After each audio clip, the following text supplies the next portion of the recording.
Que Dieu bénisse les 8 kilos, Nzamba Pambolao, maman Naboye Malamu, au nom puissant de Jésus. Je bénis aussi la présence de l'évangéliste Pierre au nom de Jésus-Christ. Que l'Éternel te bénisse, homme de Dieu. Je bénis aussi la présence de ma fille Eradi Agneke, que Dieu te bénisse au nom de Jésus-Christ. Amen. Que le nom de l'Éternel soit loué, que Dieu soit exalté cet après-midi. Je bénis aussi la présence de mon frère Shisha Mabwana, que l'Éternel te bénisse abondamment. Je bénis aussi la présence de maman Rachel Tetenzao, que Dieu te bénisse au nom de Jésus. Que l'Éternel soit loué. Je bénis tout le monde qui est en train d'entrer dans ce direct en ce moment. Je bénis la présence de maman Patricia Mokango, la présence de mon frère Lengane Joseph, la présence de tous ceux qui sont en train d'entrer en ce moment. La présence de ma soeur Rachel Mabondeli Prière, que Dieu te bénisse. La présence de maman Rachel Ntete, que Dieu te bénisse. Je bénis la présence de tous les bien-aimés qui sont en train de se brancher en ce moment pour écouter la parole de ce soir. Je bénis la présence de Yaï Mboto Maman, que Dieu te bénisse. La présence de Judith Judaciel, que Dieu te bénisse. Ministère des 4 êtres vivants, que Dieu te bénisse, prophète de l'Éternel. Je bénis aussi la présence des servantes de Dieu, Gloria. La présence de Judith Judaciel, côté, que Dieu vous bénisse, maman. Au nom de Jésus, alléluia, que le nom de l'Éternel soit loué.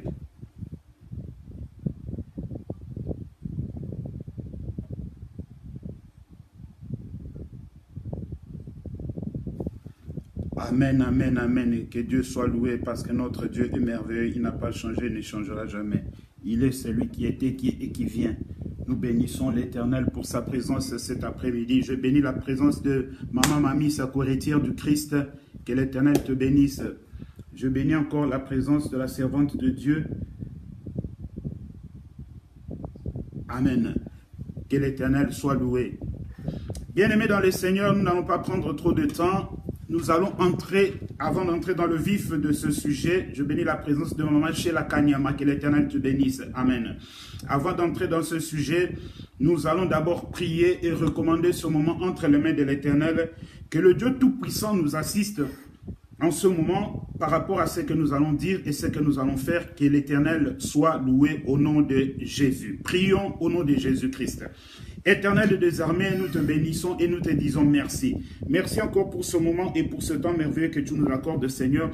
Je sais que tu vas être avec nous du début jusqu'à la fin. Tu commences avec nous comme Alpha, tu vas progresser avec nous comme Emmanuel et tu finiras avec nous comme Oméga. Et tout ce que nous dirons et nous ferons cet après-midi sera pour ta seule gloire et à toi seul et à personne d'autre. En ce moment, Seigneur, que je ne sois qu'un simple instrument par lequel tu vas passer pour parler à ton peuple. Je brise, Seigneur, tout ce qui n'est pas de toi, toute interférence, toute distraction, tout désordre qui voudra se produire pendant ce message, je les chasse dans le lieu au nom de Jésus. Et je ramène toute pensée captive à l'obéissance de Christ. Prends le contrôle de toutes choses, Seigneur. Laisse que ton peuple soit une bonne terre pour recevoir la sémence de cet après-midi dans le nom de Jésus. Père de gloire, je sais que tu seras glorifié et tu vas glorifier aussi ton nom. Au nom puissant de Jésus, j'ai ainsi prié. Amen. Amen, bien-aimés dans le Seigneur. Je bénis encore maman Nicole Pengo et je bénis encore le nom de l'Éternel pour maman Madi Bouvele. Que l'Éternel vous bénisse. Je donne notre communiqué. Vous savez tous que l'Église Victoire Centre Chrétien de Bruxelles, qui est dirigée par l'apôtre Ephraim Alanga Dieudonné, organise une veille de prière ce vendredi, c'est-à-dire à partir de demain. Maman To, que Dieu te bénisse. À partir de demain, maman Mimi Uchudi, que Dieu te bénisse. À partir de demain, vendredi 25, à partir de 22h30. La veillée va commencer à 22h30. Nous serons là-bas à l'église Victoire Centre Chrétien pour la veillée des prières. Et l'oratrice dans cette veillée des prières, c'est Maman Mete Mosakoli, que vous connaissez très bien, qui passe tout le temps ici sur Facebook. C'est elle qui sera l'oratrice de cette veillée de prière. Voici l'adresse. Boulevard de la 2e armée britannique, numéro 14. Et ça se trouve à Forest. Pour les gens qui connaissent bien la Belgique et plus précisément Bruxelles, connaissent où se trouve le quartier Forest. Amen. Sois béni, maman Cécile Bassecaille. Pour y arriver, si vous arrivez à la gare du Midi, Le lieu central, c'est la gare du Midi. Vous descendez et vous prenez le bus numéro 50. Et sur ce bus, c'est écrit la direction L'eau. Sur ce bus, c'est écrit la direction L'eau. Vous prenez ce bus-là et vous allez descendre à l'arrêt qui s'appelle Bervoet. Bervoet, je vais le prononcer en néerlandais parce que c'est en néerlandais. Bervoet. Vous descendez à cet arrêt-là et cet arrêt-là se trouve en face de la salle de l'église. Amen. Et le thème qui sera prêché dans cette veillée, c'est « Les paroles des hommes sont révocables ». Amen. Voilà, ça c'était pour notre premier communiqué. Le deuxième communiqué, que quand nous passons ici sur Facebook, moi et souvent votre humble servante, Maman Mete Mosakoli, nous écrivons toujours en dessous du titre du message, suivez-nous sur notre chaîne YouTube, Jésus vainqueur. Bien-aimés, si vous avez, que Dieu soit béni pour la présence de mon frère, le bon Ikeli Keli. Amen. Et Brigitte Kekeyamba, que Dieu vous bénisse. Bien-aimés, vous avez peut-être dans vos familles des gens qui n'ont pas Facebook, qui n'aiment pas Facebook. Dirigez-les vers notre chaîne YouTube Jésus vainqueur, qu'ils aillent là-bas, qu'ils s'abonnent, parce que tout message qui passe ici est transmis directement sur Facebook. Ils pourront le voir là-bas, ils n'auront pas besoin de venir sur Facebook. Amen. Nous entrons dans le vif du sujet, bien-aimés. Aujourd'hui, nous voulons parler de quelque chose de très important. Je veux que vous me suivez vraiment avec une attention très, très, très soutenue. Parce que si vous me ratez au début, ça sera difficile de comprendre après. Parce que ce dont je veux parler cet après-midi, ça touchait tout un chacun de nous d'une manière ou d'une autre, de près ou de loin. Amen. De près ou de loin, ça touchait tout un chacun et personne n'y a échappé. Pendant notre parcours, Maman Manye Makwepa Mungu Akubariki. Amen. Pendant notre parcours terrestre, tout un chacun de nous a été confronté à cette situation. Amen. Amen. Je suis en train de parler de ce qu'on appelle l'esprit de victimisation. L'esprit de victimisation. Amen. Amen. L'esprit de victimisation. Et pour bien comprendre cela, moi j'aime bien, avant d'aller dans le développement, j'aime bien définir pour que tout un chacun se fasse l'idée de ce qu'on veut comprendre ou ce que Dieu veut nous dire aujourd'hui à travers ce message. L'esprit de victimisation, c'est quoi? Qu'est-ce que le mot victimisation veut dire? Le mot victimisation veut simplement dire fait de considérer quelqu'un en victime. Fait de considérer, que Dieu bénisse l'Éternel pour la présence de son serviteur, l'évangéliste Fernand Bokekongo. Fait de considérer quelqu'un en victime. Fait de considérer quelqu'un en victime. Il y a déjà le mot victime à l'intérieur. Alors, c'est quoi maintenant une victime? Qui est une victime? Une victime, c'est simplement celui qui est sacrifié aux intérêts d'autrui ou ses propres passions. Je répète, je dis, une victime, c'est celui qui est sacrifié aux intérêts d'autrui ou ses propres passions. Amen. Amen. Bien-aimés, si nous voulons parler de victimisation cet après-midi, c'est parce que nous vivons dans un monde actuellement qui est un monde de fous. Un monde de malades, un monde où on ne comprend plus rien, alléluia. Amen. Un monde où tout le monde veut se faire voir, alléluia. Amen. Un monde où tout le monde veut paraître, alléluia. Amen. Un monde où tout le monde veut qu'on entende sa voix, un monde où tout le monde veut qu'on sache qu'il est là, alléluia. Amen. Alors c'est un moment qui est très très dangereux. Et cet esprit de victimisation, bien-aimé, ne date pas d'aujourd'hui. Cet esprit a commencé dès le jardin d'Éden. Et vous allez comprendre pendant que nous serons en train d'enseigner cet esprit de victimisation, comment beaucoup aujourd'hui utilisent cet esprit pour se poser en position de victime. Alléluia. Amen. Beaucoup utilisent ce mot pour se poser dans cette posture-là. Parce que moi, j'appelle ça une posture. Amen. Amen. Parce que ce n'est pas normal à une personne normalement constituée se poser dans une position de victimisation. Alléluia. Amen. Pourquoi je dis ça? Si vous lisez dans le livre de Proverbes, chapitre 18 et le verset 17, il est dit ceci. La première personne qui vient toujours parler cherche à avoir raison, cherche à se donner raison. Amen. Mais la Bible dit ceci, on attend, il faut toujours attendre que la deuxième personne aussi vienne parler et après on peut décider. Amen. Amen. C'est-à-dire Dieu nous a dotés de deux oreilles. Une oreille à gauche et une oreille à droite. Donc celui qui vient parler parlera à l'oreille gauche. Et la deuxième personne parlera à l'oreille droite. Donc il est très dangereux.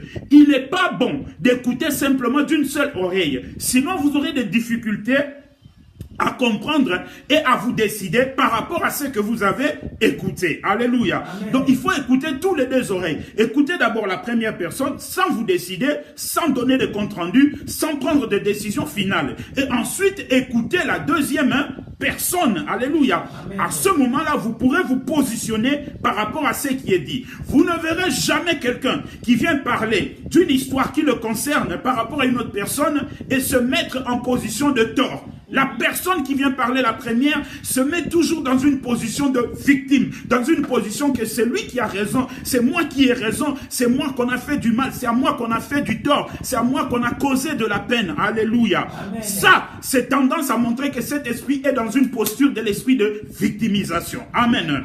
Alors ce monde bien-aimé, comme c'est un monde fou et un monde de malades dans lequel nous habitons actuellement, parce que ce monde est déjà pourri, c'est un monde qui est vers le temps de la fin. Et ce temps de la fin, l'épouse doit être préparée à la rencontre de l'époux. Alléluia. Amen. À la rencontre de l'époux. Si nous ne nous préparons pas l'épouse à la rencontre de l'époux, il y aura des dangers. C'est pourquoi la Bible dit dans le livre d'Ésaïe que à la loi et au témoignage, si l'on ne parle pas ainsi, il n'y aura pas d'aurore pour le peuple. Alléluia. Qu'est-ce que l'aurore? L'aurore, c'est le temps qui sanctionne la fin de la nuit pour annoncer la venue du jour. Alléluia. Amen. Et à chaque fois qu'il y a les ténèbres qui viennent sur la terre, qui viennent sur les hommes, qui viennent dans les pensées des gens, Dieu envoie toujours sa parole, alléluia. Dieu envoie toujours sa parole pour éveiller la conscience des gens, pour éveiller l'intelligence des gens et pour ouvrir les yeux des gens pour qu'ils puissent comprendre. Alléluia. Amen. La victimisation, bien-aimé, c'est tout un esprit. Alléluia. Je bénis l'Éternel pour son serviteur, le pasteur Michel Olenga. Que Dieu te bénisse. Amen. Bien-aimé, la victimisation, c'est tout un esprit. Celui qui est touché ou qui est possédé par cet esprit ne défendra toujours que sa cause, n'acceptera jamais qu'il a tort en quoi que ce soit. Alléluia. Amen. Il n'acceptera jamais avoir tort. Même si on lui dit, on lui montre, les faits sont là, les dossiers sont là, tout est réuni pour montrer que tu as tort. Mais comme il est dans cette posture de victimisation, il n'acceptera jamais qu'il a tort. Alléluia. Amen. Il se posera toujours dans une position de victime. Et nous allons voir à travers cet enseignement, dans 3 domaines différents, la famille, la société et l'église, comment les gens sont en train d'agir ou de se laisser tomber dans cet esprit de victimisation. Alléluia. Amen. Bien-aimés dans le Seigneur, l'esprit de victimisation n'a pas commencé aujourd'hui. Je vous donne un exemple tout simple. Ça a commencé par nos aïeux, c'est-à-dire nos premiers ancêtres, Adam et Ève. Lorsque Dieu a créé l'homme, il a créé à son image et à sa ressemblance.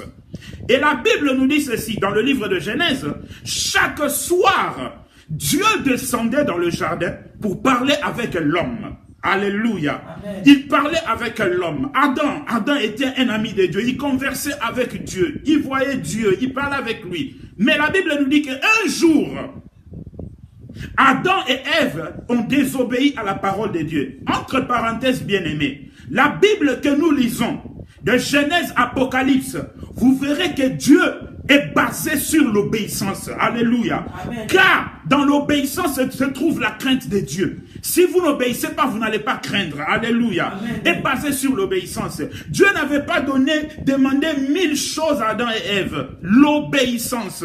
Vous ne toucherez pas à l'arbre de connaissance de bien et du mal. Le jour où vous toucherez, vous mourrez et vous mourrez certainement. Vous savez, lorsque Dieu parle, il n'y a pas d'équivoque dans ses paroles. Alléluia. Amen. Dieu est clair et il est précis et il est droit. C'est pourquoi il est écrit dans le livre de Psaume que les voies de l'Éternel sont droites et les justes s'y retrouvent. Gloire à Jésus. Alléluia. Amen. Alors voici le problème maintenant. Ce jour-là, lorsqu'ils ont désobéi, ils ont entendu une voix qui n'entendaient jamais, qui était différente de la voix de Dieu. Et moi, je me suis toujours posé la question, comment ils ont osé répondre à une voix qu'ils ne connaissaient pas? Une voix d'inconnu. Alléluia. Amen. Une voix d'un inconnu. Mais les choses ont été faites. Ils sont tombés dans le péché. Mais quand Dieu est venu, avec son jugement, avec son pardon de jugement, il a posé la question à l'homme. Adam, qui t'a appris que tu es nu?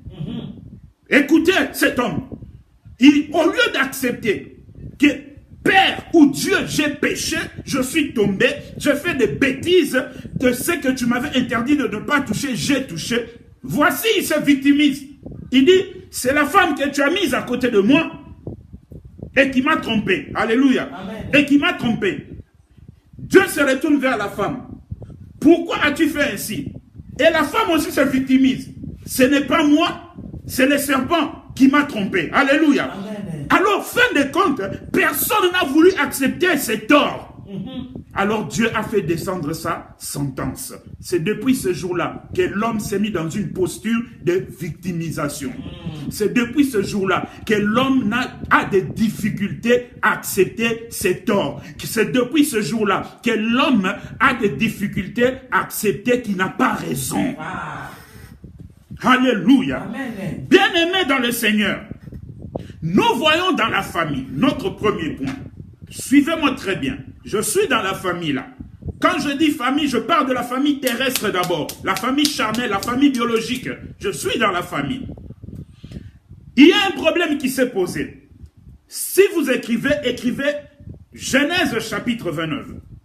Le verset 20 à 27. Genèse chapitre 29. Le verset 20 à 27. Et puis le chapitre 30. Genèse toujours chapitre 30. Le verset 25 à 36. Ensuite, Genèse chapitre 31, le verset 1 à 3. Je répète, Genèse chapitre 29, le verset 20 à 27. Ensuite, le Genèse chapitre 30, le verset 25 à 36. Et pour finir, Genèse chapitre 31, le verset 1 à 3. Amen. Amen. Dans le livre de Genèse chapitre 29, le verset 20 à 27, la Bible déclare ceci. Lisons quand même la Bible, c'est très important, faisons la lecture. Ainsi Jacob servit 7 années pour Rachel, et elles furent à ses yeux comme quelques jours, parce qu'il l'aimait. Ensuite Jacob dit à Laban, donne-moi ma femme, car mon temps est accompli, et j'irai vers elle. Laban réunit tous les gens du lieu, et fit un festin. Le soir, il prit Léa, sa fille, et l'amena vers Jacob, qui s'approcha d'elle. Et Laban donna pour servante à Léa, sa fille, Zilpa, sa servante. Le lendemain matin, voilà que c'était Léa. Alors Jacob dit à Laban, qu'est-ce que tu m'as fait? N'est-ce pas pour Rachel que j'ai servi chez toi? Pourquoi m'as-tu trompé? Laban dit, ce n'est point la coutume dans ces lieux de donner la cadette avant l'aînée. Achève la semaine avec celle-ci et nous te donnerons ensuite l'autre pour le service que tu me feras encore chez moi pendant cette nouvelle année. Alléluia. Bien aimé, la Bible nous dit que cet homme, lorsqu'il est venu habiter chez Laban, qui était en même temps son oncle maternel et qui était son patron et son futur beau-père, il a dit que je vais payer, shalom maman Micheline, qui le Kuchenza, servante de l'Éternel, que Dieu te bénisse. Amen. Il a dit, je veux que tu me donnes Rachel pour femme. Mais la Bible nous dit ceci, bien aimé, que ça, c'était la proposition de Jacob. Il dit, je vais travailler pendant 7 ans. Ça, c'était la proposition de Jacob, pas de Laban. Il dit, je vais travailler pendant 7 ans. Shalom, maman Elisabeth Caristo, servante de l'Éternel. Amen. Je vais travailler pendant 7 ans et après, tu vas me donner ma femme, Rachel. Il a travaillé pendant 7 ans, mais tellement qu'il aimait Rachel, les 7 années ont été pour lui comme s'il avait travaillé 7 jours. Alléluia. Amen. Les 7 années accomplies, on devait lui donner son épouse.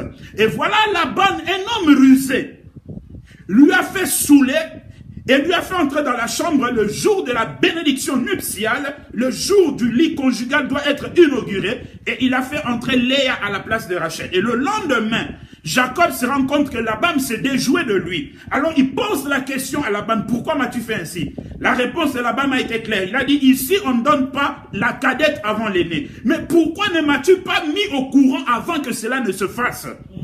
Jacob, tellement qu'il aimait Rachel, mais maintenant c'est lui, c'est Laban qui va proposer. Il va lui dire, ok, tu travailles encore 7 ans et je vais te donner Rachel. C'est-à-dire cet homme a travaillé. Shalom, le prophète de l'Éternel, Samuel Panzou, que Dieu vous bénisse. Amen. Cet homme a travaillé pendant plus ou moins 20 ans chez Laban. Alléluia. Amen. Il a travaillé pendant 20 ans chez Laban sans percevoir aucun salaire. Alléluia. Azuata dinero mokote, ata enkape ça été. Il s'est joué de lui dans tous les domaines. Alléluia. Amen. Il le faisait dormir dehors. La pluie tombait sur lui. Tout le soleil finissait sur sa peau. L'hiver était sur lui. Le sommeil lui avait fui. Alléluia. Amen. Tout ça pourquoi? Parce qu'il avait affaire à un aventurier. Alléluia. J'ouvre ici une parenthèse pour dire ceci. Bien-aimés dans le Seigneur, vous qui faites des affaires, vous qui aimez être femme ou homme d'affaires, je ne sais pas. Faites attention, soyez réglo dans les affaires. Si vous n'êtes pas réglo dans les affaires et que vous avez l'habitude d'être un caïman ou je ne sais pas, un serpent qui avale et qui ne vomit jamais, Dieu fera qu'il va vous dépouiller pour donner à celui que vous avez escroqué. Alléluia. Amen. Je ferme la parenthèse et je continue. Nous sommes dans le cas de Laban. Voici Laban, il s'est joué de Jacob, mais le temps maintenant est accompli. Jacob vient dire à Laban, il a dit, mon temps est accompli. Je dois rentrer vers mes siens. Mais je n'ai pas de salaire, je suis les mains vides. Comment pourrais-je rentrer les mains vides de là où je vais et avec 2 femmes et des enfants? Alléluia. Amen. Je veux que tu me payes. Et Laban lui dit ceci, ok, que veux-tu que je te paye comme salaire? Jacob lui dit, si demain, les troupeaux que je suis en train d'élever, ceux qui seront achetés, seront ma part. Et ceux qui ne seront pas achetés seront ta part. Alléluia. Amen. Jacob a accepté, il a dit, ok. Ils se sont entendus. Ils se sont séparés. La Bible nous dit que la nuit même, Laban et ses fils ont pris tous les troupeaux qui n'étaient pas achetés. Ils ont marché pendant 3 jours pour les faire fuir de là où était Jacob. C'est-à-dire, il a voulu piller Jacob encore une dernière fois. Mais cette fois-ci, Nzamba Koti Makambango. Dieu est intervenu. Pendant la nuit, la Bible nous dit que Dieu a révélé à Jacob. Alléluia. Amen. Dieu a révélé à Jacob le système de multiplication. Alléluia. Amen. Dieu a révélé à Jacob le système de multiplication. Je reviens un peu en arrière pour dire ceci. Au commencement, lorsque Dieu avait créé l'homme, Dieu avait mis entre les mains de l'homme le système de multiplication. L'homme pouvait créer comme Dieu. Mais nous avons perdu ce pouvoir dans le jardin d'Éden. Alléluia. Car la Bible nous montre une démonstration dans le livre d'Exode. J'aime beaucoup le livre d'Exode parce que le livre d'Exode, c'est là où on nous montre la toute puissance de l'Éternel Dieu des armées. Alléluia. La Bible nous dit ceci. Il est arrivé un moment donné où il y avait la confrontation de 2 puissances entre l'armée de Pharaon et l'armée de l'Éternel conduite par Moïse. Alléluia. Amen. Moïse, à un moment donné, après plusieurs démonstrations, il a pris sa main, il a pris le sable, il a jeté en l'air et la Bible nous dit que la poussière s'est transformée en poux. Et les magiciens de Pharaon ont répondu, ça, c'est le doigt de l'Éternel. C'est-à-dire, Moïse a créé des poux. J'aime beaucoup ça. Amen, amen, amen, amen, amen. Nous avions le pouvoir de multiplier. Nous avons le pouvoir de la création entre nos mains. Mais nous l'avons perdu. Je ferme la parenthèse. Et je reviens au cas de Laban et de Jacob. Et la Bible nous dit ceci maintenant, bien aimé. Après que Jacob ait eu cette formule, il l'a appliquée. Et en l'ayant appliquée, la Bible nous dit que tous les animaux qui étaient restés s'étaient transformés en des animaux tachetés. Tout ce qui était beau, tout ce qui était gras, Dieu a pillé Laban et il a donné à Jacob. Amen. Amen. Après que Dieu ait pillé Laban et qu'il ait tout donné à Jacob, il va maintenant se passer un problème. C'est là maintenant que notre message est en train d'être assis. Nous sommes en train de parler concernant l'esprit de victimisation. La Bible nous dit ceci. Voyant qu'il avait tout perdu, Laban et ses fils et sa famille ont vu qu'ils avaient tout perdu. La Bible nous dit ceci. Les fils de Laban ont commencé à murmurer contre Jacob. La Bible nous dit ceci. Les yeux, le regard de Laban vis-à-vis de Jacob a changé. C'est en ce moment-là que l'Éternel est intervenu et dit à Jacob, lève-toi et pars. Alléluia. Lève-toi et pars. Bien-aimé dans le Seigneur, voici cet homme qui commence à regarder Jacob avec des mauvais yeux. Et voici ses enfants qui commencent à regarder aussi Jacob et à parler du mal de Jacob. En d'autres termes, il se victimisait. Il se faisait victime. Or, bien-aimé, entre Laban et Jacob, qui est voleur? Le voleur, c'est Laban. Il n'a pas été sérieux. Il n'a pas été réglo. Et voici maintenant que Dieu l'a dépouillé pour donner à Jacob. Et il se fait maintenant victime. Bien-aimés dans le Seigneur, si vous avez cet esprit en vous, faites attention. Vous ne progresserez jamais. Amen. Vous n'irez jamais de l'avant et ne verrez jamais clair dans votre vie. Alléluia. L'esprit de victimisation. Ces gens n'acceptent jamais qu'ils ont tort. Ils ont toujours raison. Ils ont toujours raison. Voici un voleur qui se fait victime. Comment expliquez-vous cela? Un voleur qui devient victime. Ça ne s'est jamais fait, ce n'est pas possible.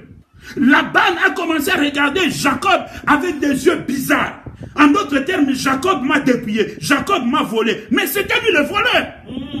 Ce qui nous a battu, qui allait devenir Jacob?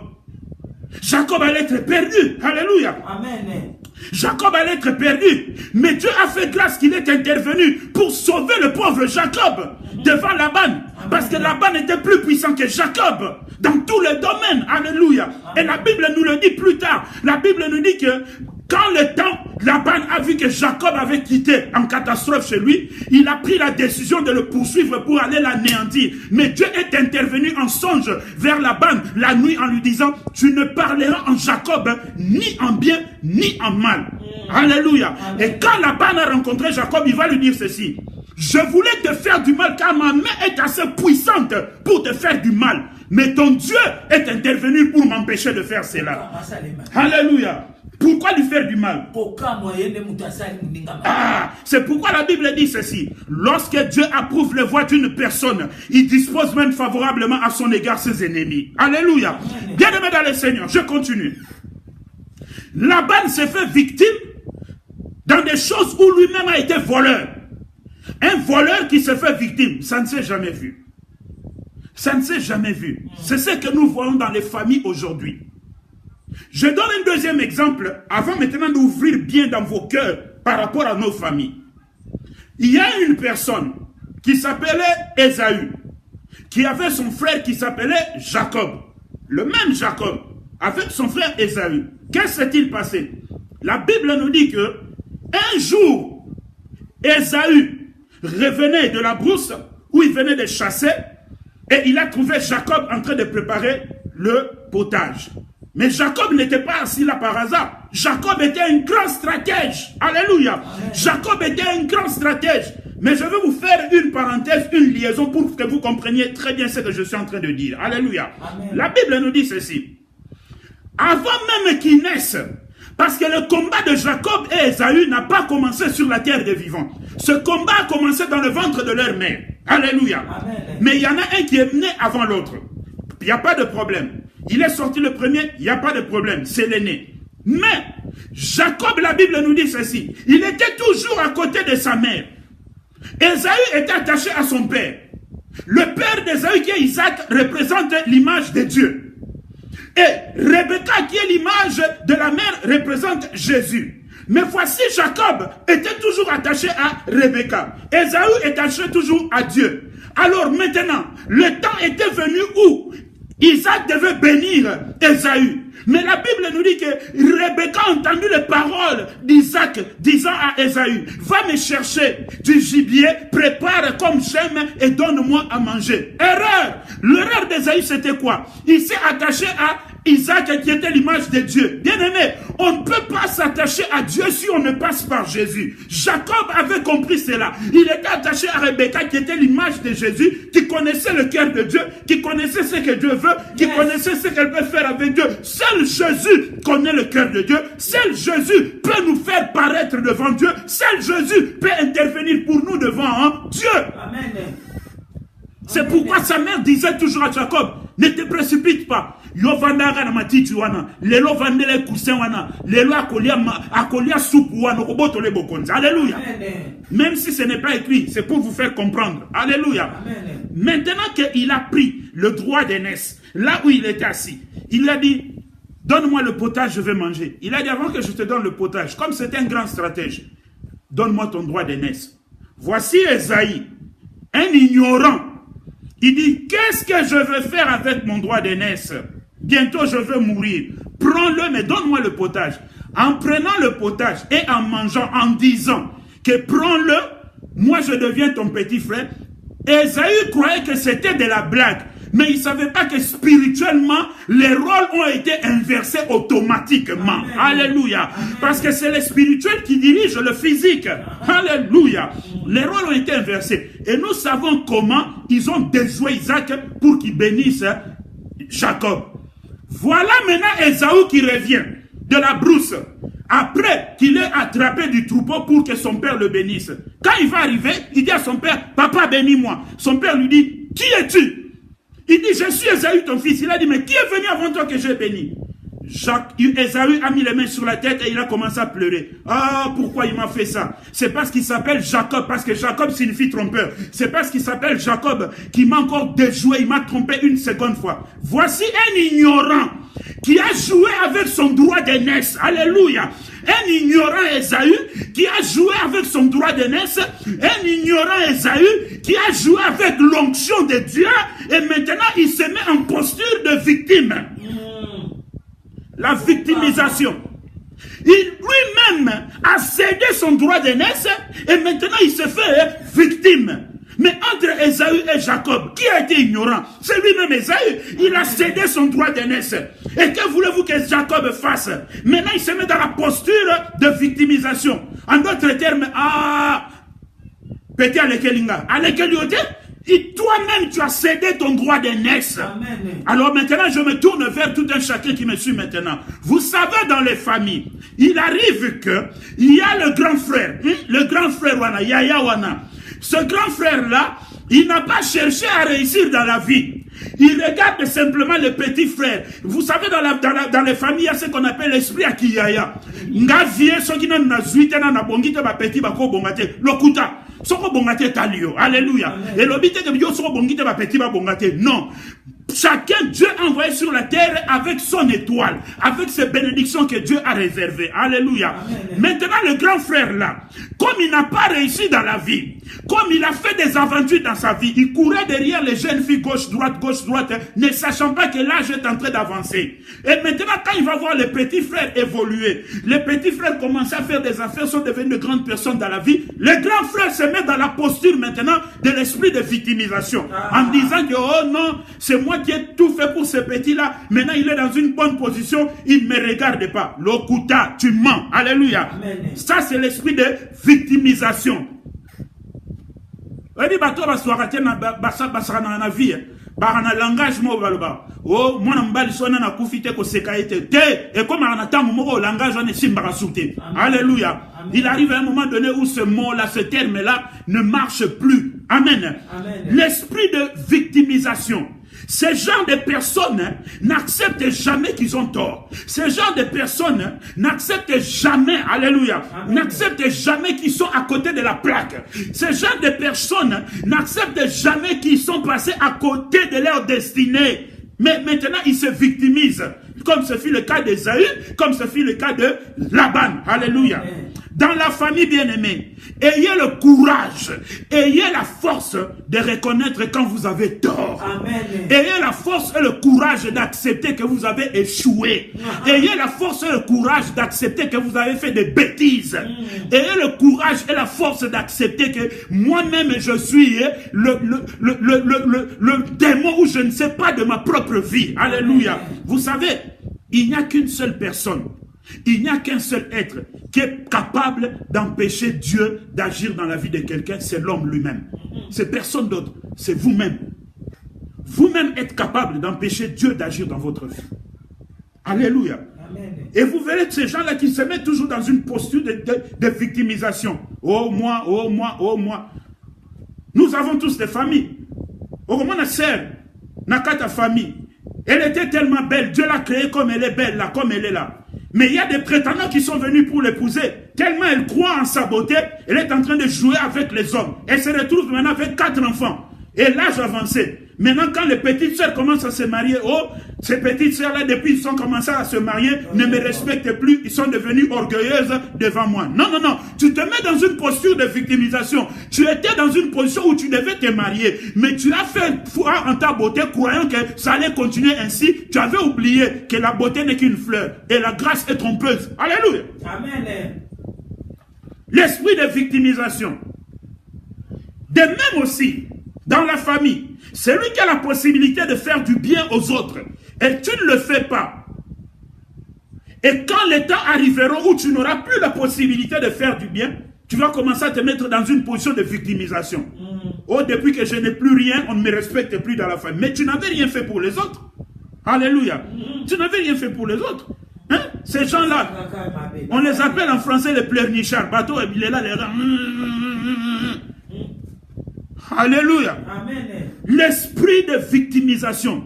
Tout un chacun, même moi qui vous parle, je suis aussi passé par là. Vous aussi qui me suivez, vous êtes aussi passé par là. Il y a des situations dans lesquelles où vous êtes mis dans cette posture de victimisation. Alléluia. On doit simplement reconnaître ses torts. Alléluia. Amen. On doit reconnaître ses torts. Quand on n'a pas raison, on n'a pas raison. C'est tout un esprit bien-aimé. L'esprit de victimisation. C'est comme ça que ça se passe dans les familles. Le grand frère ne veut pas reconnaître le petit frère. Il se met dans une posture de victimisation. Le petit frère ne veut pas reconnaître le grand frère. La grande soeur ne veut pas reconnaître la petite soeur. La petite soeur ne veut pas reconnaître la grande soeur. Il se met toujours dans une posture de victimisation. Oh, je lui ai beaucoup aidé. Mais on te dit, donne-moi un projet. On te donne l'argent pour le projet. Et tu vas faire des bêtises avec cet argent. Comme nous connaissons en Afrique, dès qu'on engage une personne, il n'a pas encore reçu son salaire, il commence à bouger les clés, comme s'il était déjà un chef, un grand patron. Alors il commence à entrer des barres gauche-droite, parce que Africain, salaire veut dire, hein, moi si gauche-droite. Alors maintenant, quand il va dépenser tout cet argent, on le chasse des mains du boulot. Il se met dans une posture de victime. Oh, bato bakunanga kutuna l'équipe bangona maele, mais na comprendre te balongolinga musala. Mais tu as fait des bêtises avec l'argent qu'on te payait. Oh, alléluia. Amen. Passons au deuxième point. Notre deuxième point. Maintenant, je suis dans le couple. Amen. Maintenant, je suis dans le couple. Genèse chapitre 16, le verset 1 à 5. Genèse chapitre 16, le verset 1 à 5. Et puis Genèse chapitre 21, le verset 9 à 12. Genèse chapitre 21, le verset 9 à 12. Là, je suis dans le couple. La Bible nous dit dans le livre de Genèse chapitre 16. Vous savez, bien aimé, nous servons un Dieu qui est un Dieu de détails. Mais des fois, nous ne faisons pas attention. Et c'est pourquoi ces détails-là nous causent du tort, nous causent des problèmes. Amen. Amen. Vous savez, Israël, quand Dieu a dit à Israël, à travers Moïse, que le temps était accompli, il devait quitter l'Égypte. En sortant de l'Égypte, Israël n'est pas sorti seul d'Égypte. Il y avait d'autres peuples aussi qui étaient esclaves en Égypte, qui se sont attachés à Israël pour quitter l'Égypte. Et ces peuples-là, la Bible les appelle les Ramassis. Amen. Amen. Et Israël a eu beaucoup de difficultés dans les déserts vis-à-vis de l'Éternel à cause des Ramassis. Amen. Amen. Parce que les Ramassis ont toujours l'habitude de bouder. Les Ramassis ne connaissent rien de l'Éternel. Alors quand les Ramassis commençaient à bouder, ils influençaient le peuple de Dieu, le peuple aussi boudait et Dieu frappait. De la même manière, lorsque Abraham a quitté la maison de son père, Dieu avait parlé à Abraham. Mais Abraham a commis l'erreur de sortir, alléluia, de quitter la maison de son père avec son neveu Lot. Or, la Bible nous dit ceci. Le nom Lot signifie voile. Alléluia. Amen. Le nom Lot signifie voile. Et par rapport à voile, c'est quoi? L'apôtre Paul va parler par rapport au voile. Il dira ceci. Si notre évangile est voilé, il est encore voilé pour ceux qui périssent. Pour ceux dont le Dieu de ce siècle a aveuglé l'intelligence, afin qu'ils ne voient pas briller la splendeur et la gloire des œuvres de notre Seigneur Jésus-Christ. Alléluia. Bien-aimés dans le Seigneur, voici maintenant Abraham qui quitte la maison de son père avec son neveu Lot. Mais chemin faisant, il a rencontré des problèmes parce qu'il avait le voile, Lot qui était le voile. Mais quand ils vont se séparer, il va y avoir un premier problème qui va se poser, c'est que la famine a frappé l'endroit où habitait Abraham. Abraham va fuir au pays d'Égypte avec sa femme Sarai. Et quand il va arriver là-bas, que Dieu bénisse l'homme de la parole, Newman Frank. Amen. Quand il va arriver dans le pays d'Égypte, il va mentir à Pharaon comme quoi Sarai était sa sœur. Or, c'était sa femme. Quand Pharaon va découvrir cela, il va les chasser de l'Égypte. Mais en sortant de l'Égypte, de la même manière que Israël, au moment où ça arrivera au temps de Moïse, de la même manière aussi, en sortant de l'Égypte, ils vont sortir avec des serviteurs et des servantes. Et parmi elles, il y a une servante qui s'appelait Agar. Et voici Agar qui était au service de Sarai. À un moment donné, comme Sarai va constater qu'elle était stérile, elle va prendre sa servante pour la donner à Abraham. Alors moi, je me suis posé beaucoup de questions en disant, comment Abraham, qui était détenteur des promesses de Dieu, a pu accepter une telle bêtise? Alléluia. Amen. Et voilà maintenant, lorsque Agar est tombée enceinte, elle a commencé à se moquer de Sarai. Et Sarai maintenant, écoutez-moi très bien, bien-aimé, celle qui avait donné Agar à Abraham, c'était Sarai. La même Sarai, quand Agar se retrouvait enceinte, qu'elle a commencé à la regarder avec des yeux dédain, elle va aller se plaindre chez Abraham pour dire, Abraham, voici, j'ai mis ma servante entre tes seins et depuis qu'elle est enceinte, elle se fout de moi. Alléluia. L'esprit de victimisation. Mais qui avait fait cette bêtise? Sarai a refusé de reconnaître qu'elle avait tort. Alléluia. Elle a refusé de reconnaître son tort. C'est elle qui avait donné à son mari cette fille-là. Mais maintenant, elle se pose dans une position, dans une posture de victimisation. En disant, la femme que j'ai mis en ton sein, elle ne me respecte plus. Mais pourquoi elle ne te respecte plus? C'est parce que toi-même, tu as osé mettre cette femme dans le sein de ton mari. Alléluia. Amen. Quelle bêtise! Et maintenant, elle se pose dans une position de victimisation. Voici la réponse d'Abraham. Elle est ta servante, elle est en ton pouvoir, fais d'elle ce que tu veux. Mais pourquoi elle n'a pas reconnu qu'Abraham, j'ai commis une faute, j'ai commis une bêtise en te donnant Sarai, il ne le fallait pas. Pourquoi ne l'a-t-elle pas reconnu? Alléluia. C'est ça, bien-aimé. Dans le couple souvent dans les couples, quand il y a l'homme et la femme, l'homme peut être en train de faire des bêtises. La femme, au lieu de faire asseoir son mari et condamner ses bêtises, la femme est en train de couvrir les bêtises. La femme ne dit rien. La femme ne parle pas. Et quand ça va barder, quand ça va mal finir, l'homme va se retourner vers sa femme pour se poser maintenant en position de victime. Pour dire, tu ne m'avais rien dit. Mais en lui-même, au lieu d'accepter que ce qui est en train de m'arriver, tous les malheurs qui sont en train de s'abattre sur moi, c'est à cause de moi-même parce que j'ai fait des bêtises. Non, voici l'homme qui se pose en position de victime. Alléluia. Qui se pose en position de victime.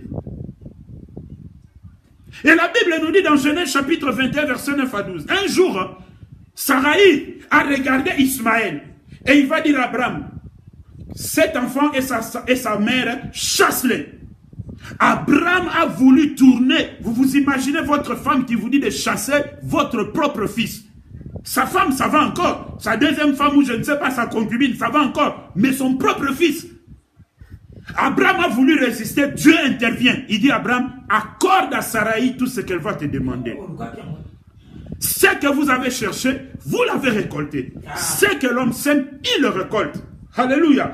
Ce que l'homme sème, il le récolte.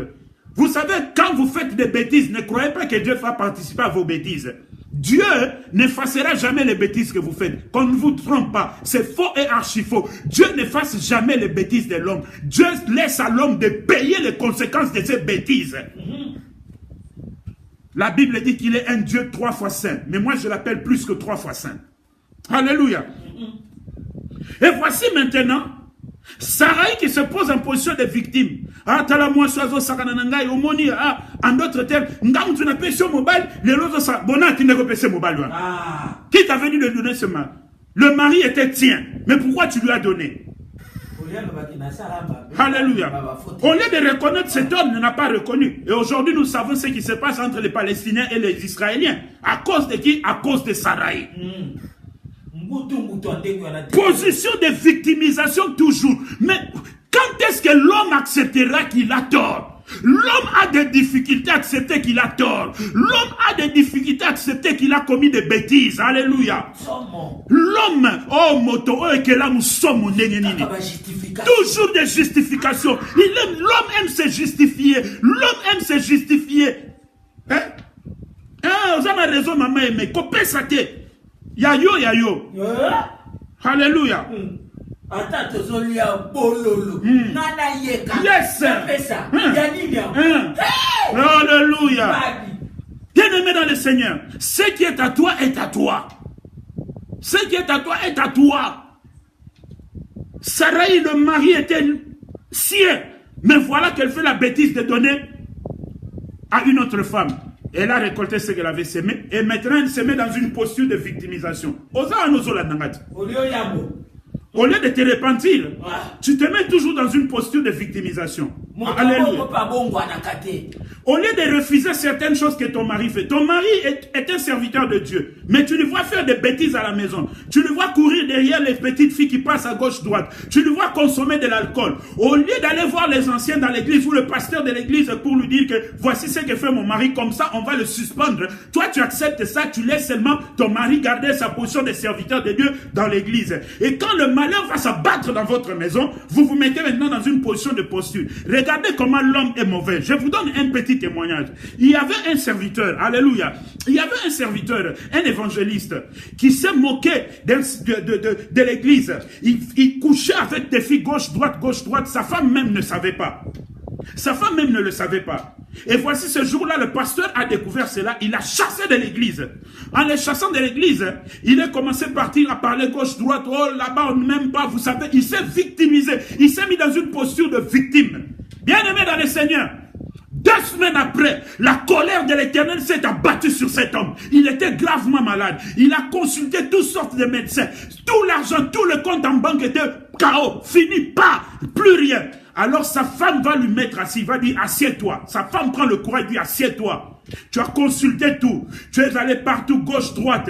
Tu as consulté. Alléluia. Tu as consulté. Mais voici maintenant, ça ne va pas. Est-ce qu'il y a un problème si tu rentres à l'église, aller demander pardon parce que c'est toi qui es fautif? Oh non, tu sais, moi, je suis un grand homme. Ils se sont moqués. Sa femme lui a dit, rentre à l'église. Va demander pardon. L'homme a pris quand même le courage. Il a appelé les anciens de l'église. Il a dit, je vous attends, j'ai à vous parler. Les anciens se sont déplacés. Ils arrivent chez lui à la maison. L'homme est en train de mourir, mais il ne veut pas reconnaître son tort. Quand les anciens sont arrivés, il lui pose la question. Bien-aimé, qu'est-ce qui s'est passé dans ta vie? Écoutez le monsieur. Comment il parle? Oh, bon, vous savez, si j'ai commis une erreur, oh non, pas si tu as commis. Oh, ce qui n'a pas au sali. Pourquoi vous avez une difficulté à le bagage que non? Il y a solo nazo reconnaître, na sala qui m'a payé. Pourquoi difficulté, wana? Oh, soki, pas de soki, il n'y a pas de main. Tu as mal fait, tu as fait une bêtise, accepte clairement que j'ai fait une bêtise. Voilà comme l'homme est mauvais. Il est en train de mourir, mais il ne veut pas accepter. Il se pose toujours en position de victime. Il va avoir raison quelque part. Non. Les anciens lui ont dit, reconnais, sinon ne fais rien. Il a avoué, il a parlé, il s'est humilié. Les anciens ont imposé les mains sur lui. Automatiquement, il a été guéri. Voyez, l'homme est compliqué. Ton orgueil ne va rien changer. Ton orgueil ne t'amènera nulle part. Ton orgueil ne te lèvera pas. Alléluia. Et la Bible dit, Dieu résiste aux orgueilleux, mais il fait grâce aux humbles. Alléluia. Amen. Donc, ça ne sert à rien. Hein? L'orgueil précède la chute. C'est ça, maman servante de Dieu. Alléluia. Amen. Ça ne t'amènera nulle part. Ça ne va rien changer dans ta vie. Si tu veux rester dans cette posture de victimisation, quand tu as tort, tu as commis des bêtises, tu as fait des choses graves, ça c'est ton problème. Mais voici le message qui est là pour toi, qui doit t'aider à changer. Alléluia. Amen. Maman, papa, s'il vous plaît, dans le foyer, n'acceptez pas des bêtises, parce que quand le malheur va s'abattre, vous allez payer le prix tous les deux. Alléluia. Tous les deux, vous allez payer le prix. Ce n'est pas simplement le papa qui va payer le prix, mais la maman aussi va payer le prix, y compris même les enfants. Donc il faut faire beaucoup d'attention. Alléluia. Ne vous mettez jamais dans cette posture de victimisation, parce que ça ne va rien vous donner. Au contraire, vous êtes perdant. Amen. Voici une autre personne. Et cette personne s'appelle Naomi. Alléluia. Amen. Cette personne s'appelle Naomi. Un jour, la Bible nous dit ceci. La famine s'est abattue sur Juda. Amen. Amen. La famine s'est abattue sur Juda. Et dans ce pays, il y avait un homme qui s'appelait Elimelech. Amen. Elimelech veut dire l'Éternel est mon roi. Écoutez la signification de son nom. L'Éternel est mon roi. Cet homme Elimelech avait pour femme Naomi. Il prend Naomi avec ses deux enfants, Kiljon et Machlon. Ils vont partir dans le pays de Moab. Arrivés dans le pays de Moab, oh, qui sont les Moabites? Les Moabites sont les descendants de Moab. Qui est Moab? Moab, c'est un enfant né d'un inceste entre la fille de Lot et Lot. Alléluia. Ces descendants s'appellent les Moabites. Donc c'est un peuple maudit depuis le commencement. Un peuple rempli de malédictions. Alléluia. Et voilà Elimelech, l'Éternel est mon roi. Quand on dit l'Éternel est mon roi, c'est-à-dire Elimelech est le prince. Mais voici un prince qui va dans le pays de Moab. Il s'élève comme ça. Et sa femme Naomi le suit comme ça. Sans même se poser des questions aveuglement. Et ils vont dans un pays où il y a la malédiction. Et conséquence, Elimelech meurt. Miclo et Kiljon eux aussi meurent.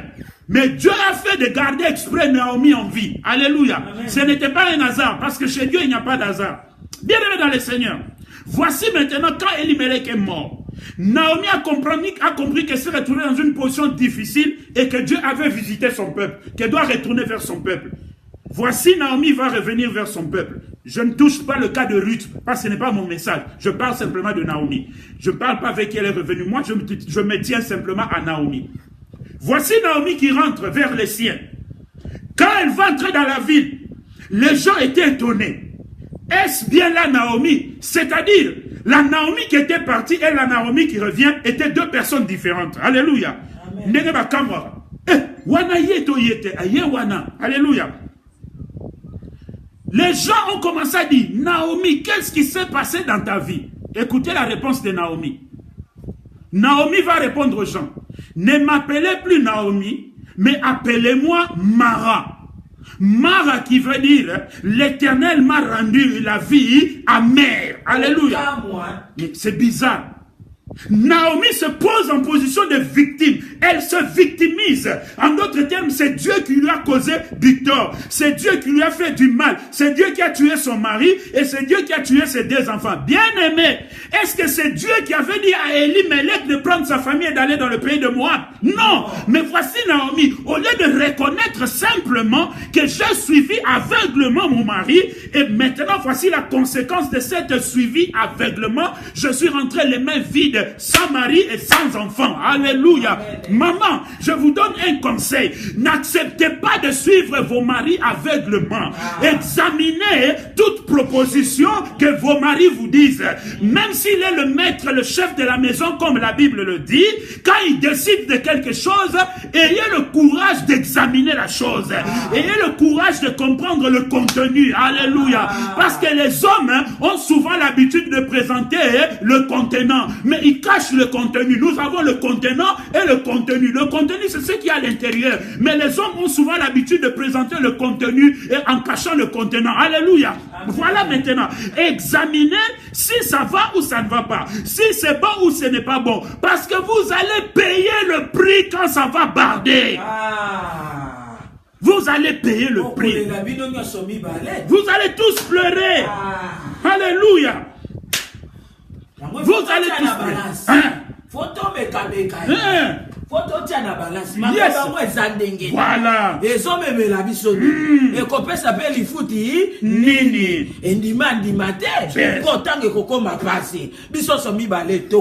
Amen. Alléluia. Vous comprenez, bien aimé. Donc on ne peut pas accepter comme ça. C'est comme ça que les problèmes sont en train de se poser. Même si, parce qu'il y a de ces hommes maintenant aussi qui sont devenus comme des femmes à la maison. Là, quand la femme décide, elle prend la décision, l'homme aussi suit aveuglement. Vous allez mourir. Vous allez mourir. Vous allez mourir. Il faut balancer les choses. Il faut voir les choses. Maman, je ne vous dis pas d'être rebelle, mais soyez aussi forte à comprendre et à résister par rapport à une décision que vous voyez de loin qui va vous amener le danger. Alléluia. Qui va vous causer de problèmes. Je ne parle pas de la rébellion ici. Attention. Je ne pousse aucune femme d'être rebelle vis-à-vis de son mari. Mais je dis examinez. Faites asseoir vos maris et parlez calmement. Quand ce n'est pas ça, ce n'est pas ça. N'acceptez pas. Alléluia. N'acceptez pas. Et le Dieu juste qui s'appelle Tchikenu, quand il va faire tomber sa sentence, il sera qui chicoté. Alléluia.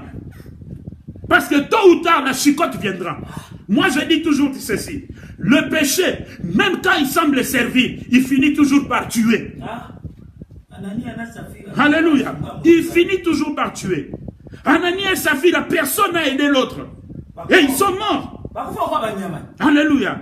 Naomi se met dans une posture de victimisation. Ces gens qui sont dans une posture de victimisation, bien-aimés, ce sont des personnes très, très, très dangereuses. Alléluia. Des personnes très, très, très dangereuses.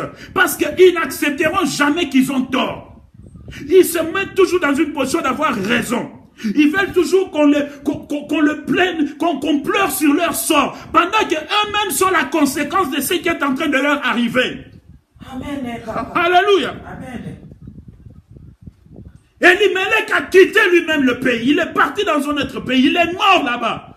Il a fait tuer ses enfants. Et Naomi vient dire que c'est l'Éternel qui est à la base de tout cela. Elle ose accuser l'Éternel. Alléluia. Qui est le fils de l'homme pour accuser Dieu? Depuis quand un homme peut accuser Dieu? Alléluia. Amen. Depuis quand un homme peut lever la voix et dire que c'est Dieu qui m'a fait ça? Non. Même Job qui était dans la souffrance ne l'a jamais fait. Alléluia. Amen. Vous savez, Job, un jour, il a commencé à divaguer quand il était dans le malheur. Mais au verset 41, la Bible nous dit ceci. Dieu l'a fait asseoir. Il a dit, Job, mets-toi assis. Je vais te poser des questions, moi Dieu, et toi Job, tu vas me répondre. Lorsque j'ai créé la terre, où étais-tu? Lorsque j'ai créé les cieux, où étais-tu? Avec quoi est soutenu les cieux? Écoutez la réponse de Job. Mon oreille avait entendu parler de toi, mais maintenant mes yeux t'ont vu. En d'autres termes, Job ne connaissait pas Dieu. Alléluia. C'est ce jour-là qu'il a connu Dieu. Amen. C'est ce jour-là qu'il a connu Dieu. L'esprit de victimisation, c'est effectivement prophète de l'Éternel. C'est une infantilisation. On se met toujours dans une posture là pour dire, oh non, vous savez, moi j'ai fait ceci, moi j'ai fait cela, moi j'étais ça, moi j'étais ça. Non. C'est toi. Toi, tu n'as jamais fait du mal à qui que ce soit. Toi, tu n'as jamais eu tort. Toi, tu n'as jamais été à côté de la plaque. Toi, tu n'es jamais passé à côté. Toi, c'est toujours à toi qu'on fait du mal. Pourquoi? Tu veux te faire victime? Non, tu n'es pas victime. Tu es conscient de ce qui t'arrive. Tu es conscient de ce qui t'arrive. Alléluia. Amen. Tu es conscient de ce qui t'arrive. Tu es conscient de ce que tu as fait. Alléluia. C'est ça dans le couple. C'est ça dans le couple. Vous savez, bien-aimés, être dans un couple, l'obéissance ne veut pas dire l'aveuglement. L'obéissance ne veut pas dire l'aveuglement. C'est comme j'ai toujours donné cet exemple. Mais je suis parti loin dans mes pensées. Comprenez-moi très bien, je suis parti très loin dans mes pensées avec ça. J'ai vraiment réfléchi. Un homme pauvre, issu d'une famille pauvre, et une femme pauvre, issue d'une famille pauvre, s'ils se marient tous les deux, qu'est-ce que ça va donner? Un homme pauvre, issu d'une famille pauvre, et une femme pauvre, issue d'une famille pauvre, s'ils se marient tous les deux, qu'est-ce que ça va donner? Ça va donner la misère. Alléluia. Amen. Ça va donner la misère. Mais pour qu'un homme pauvre, issu d'une famille pauvre, et une femme pauvre, issue d'une famille pauvre, se marient, il faut qu'il y ait la promesse de l'Éternel sur eux. Yes. Alléluia. Il faut qu'il y ait la promesse de l'Éternel sur eux. S'il n'y a pas la promesse, ne vous mariez pas parce que vous allez encore souffrir davantage. Amen. Alléluia. Amen. Vous allez encore souffrir davantage et vous allez traiter les gens de sorciers. Vous allez vous faire mettre en position de victime. Or, vous n'avez pas la promesse de l'Éternel. Car c'est la promesse de l'Éternel qui va enlever la pauvreté lorsque vous allez vous marier. S'il n'y a pas de promesse, maman qu'on dit maté, le banga la famille pauvre. Boka ouka. Oko bete la ndenge na no bete la te moi bote no ndambo akina ngone ko kima. Alléluia. Amen. Amen. Que le nom de l'Éternel soit loué. Alléluia. Amen. Je suis en train d'arriver à mon troisième et dernier point. Alléluia. Amen. Je suis en train d'arriver à mon troisième et dernier point. J'entre maintenant dans l'œuvre de Dieu. Dans l'œuvre de Dieu. Amen. Amen. Dans l'œuvre de Dieu. Actes chapitre 15, le verset 36 à 39. Amen. Amen. Actes chapitre 15, le verset 36 à 39. La Bible déclare ceci. Quelques jours s'écoulèrent, après lesquels Paul dit à Barnabas, « Retournons visiter les frères dans toutes les villes où nous avons annoncé la parole du Seigneur, pour voir en quel état ils sont. » Barnabas voulait amener aussi Jean surnommé Marc. Mais Paul jugea plus convenable de ne pas prendre avec eux celui qui les avait quittés depuis la Pamphylie et qui les avait point accompagnés dans leur œuvre. Ces dissentiments furent assez vifs pour être cause qui se séparèrent l'un de l'autre. Et Barnabas, prenant Marc avec lui, s'embarquèrent pour l'île de Chypre. Alléluia. Amen. Bien-aimés dans le Seigneur, là je suis dans l'œuvre du Seigneur, dans l'œuvre de Dieu. Il y a une situation qui s'est passée ici. Je vais un peu relater pour que vous compreniez. La Bible nous dit ceci. Lorsque Paul a accepté Jésus-Christ dans sa vie et qu'il s'est converti, il s'est levé et il a commencé à prêcher la parole. Amen. Il a commencé à prêcher la parole. Mais, qu'est-ce qui est arrivé? La persécution est venue. Mais cette persécution était poussée par Dieu. Pourquoi? Parce que Paul était un homme assis dans le judaïsme. Paul avait la maîtrise du judaïsme. Mais le temps du judaïsme était passé. C'était le temps maintenant de la bonne nouvelle. Alléluia. C'était maintenant le temps de la bonne nouvelle. La nouvelle alliance. Paul maîtrisait très bien la loi de Moïse, mais il ne maîtrisait rien de Jésus-Christ. Alors qu'est-ce qu'a fait Dieu? Dieu a permis que Paul soit persécuté et qu'il fuit. En fuyant, il est rentré dans sa ville natale qui s'appelle Tarse. Alléluia. Amen. Il est rentré dans sa ville natale appelée Tarse. Et c'est là-bas, dans sa ville natale appelée Tarse, que Paul va aller maintenant apprendre le christianisme et grandir dans le christianisme. Alléluia. Amen. Il a fait 14 ans à Tarse. Amen.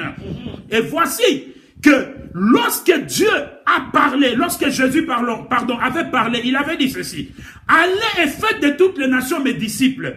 Vous serez mes témoins en Jérusalem, en Judée, à Samarie, aux extrémités de la terre. Mais qu'est-ce qui est arrivé? Il est arrivé que les disciples n'étaient en train de tourner qu'à Jérusalem. Jésus a dit non, c'est pas ce que moi j'avais demandé.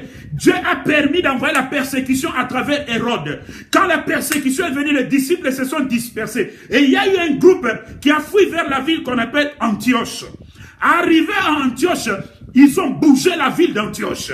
Et ça a été terrible. Une grande assemblée est née à Antioche. Mais il n'y avait personne pour conduire cette assemblée. Alléluia. Amen. Et ils ont envoyé des lettres à Jérusalem, là où se trouvaient Pierre et les autres apôtres. Et ils ont choisi d'envoyer Barnabas pour que nous vendions cette assemblée. Alléluia. Amen. Et Barnabas maintenant, en partant vers Antioche, il est passé par Tarse. Il a récupéré Saul. Alléluia. Amen. Il a récupéré Saul et ils sont partis à Antioche. Ils ont prêché, ils ont enseigné, l'église a été bâtie et bien nassie. Alléluia. Amen. Et pendant maintenant qu'ils servaient Dieu à Antioche, le Saint-Esprit est venu, il a dit, mettez-moi Saul et Barnabas à côté pour l'œuvre dont je les ai appelés. C'est là que l'œuvre missionnaire de Paul et Barnabas a commencé. Alléluia. Ils ont commencé à sillonner les villes. Ils ont commencé à sillonner les pays. Mais en voulant partir, ils ont voulu amener un jeune disciple qui s'appelait Jean-Marc. Jean-Marc a refusé. Alléluia. Amen. Jean-Marc Aboyi, il a refusé. Il a refusé parce qu'il connaissait la souffrance de l'évangile. Bien aimé, il y a des gens qui passent ici sur Facebook mais ne connaissent pas la douleur de l'évangile. L'évangile n'est pas une blague. L'évangile, ce n'est pas l'osonama dessous. Bien aimé, la chose la plus difficile qui existe sur la terre, c'est l'évangile. Supporter les tracas de l'évangile. Sur le chemin de l'évangile, il y a des chemins où vous allez rencontrer des clous. Il y a des chemins où vous allez rencontrer des cailloux. Mais vous êtes obligé de passer par là. Il y a des chemins où vous serez blessés. Il y a des chemins où vous serez abattus, comme l'apôtre Paul le dit. J'ai été battu par les Juifs 3 fois 40 coups moins 1. Alléluia. Il y a des chemins où vous allez tomber malade dans le coma. Personne pour vous secourir. Il y a des moments où vous manquerez de quoi manger. Alléluia. Il y a des moments où vous n'aurez pas de quoi vous vêtir. Vous verrez un serviteur de Dieu mais qui prêche avec la culotte. Mais ce n'est pas qu'il veut prêcher avec ça, mais il accepte ça. Parce que c'est ça l'évangile. Alléluia. Il y a des moments où vous allez être dans le mépris. On va vous insulter. Et ce qui est encore grave, il peut y arriver que vous êtes marié et vous êtes méprisé par votre propre femme, comme était le cas de la femme de Job. Alléluia. Il y a des moments où rien ne va marcher. Ce ne sera pas parce que vous avez péché, mais c'est parce que l'ennemi vous combat. Alléluia. L'évangile, ce n'est pas Fumba na Makayabu. Non, non, non, non, bien aimé. L'évangile est Zama Panama Tekate. L'évangile est Zama Panama Tekate. Yes. Il faut bima makila na jolo. Yes. Voilà. Alléluia. Bien aimé dans le Seigneur, je continue. Et maintenant qu'ils étaient en train de partir, Jean-Marc a fui les douleurs de l'évangile. Mais Pierre et Paul et Barnabas ont prospéré. Ils sont partis, ils ont évangélisé, ils ont prêché, ils ont fait asseoir des églises, des assemblées. Mais à un moment donné, ils ont dit, bon, maintenant, faisons demi-tour pour aller voir les frères qu'on a prêchés, comment ils sont en train d'évoluer, comment ils sont en train de grandir dans l'œuvre de Dieu. Et Barnabas aura l'audace de dire à Paul, prenons Jean-Marc et partons avec lui. Paul va s'opposer, va dire, non, non, non, non, Barnabas. Il est écrit que celui qui n'a pas travaillé ne mange pas non plus. Alléluia. Amen. Que celui qui n'a pas travaillé ne mange pas non plus. Bien aimé, je suis en train de parler de l'esprit de victimisation. Écoutez très bien ce qui va se passer ici. Paul lui dit, il nous a fui. Quand on souffrait, il a fui. Alléluia. Tant que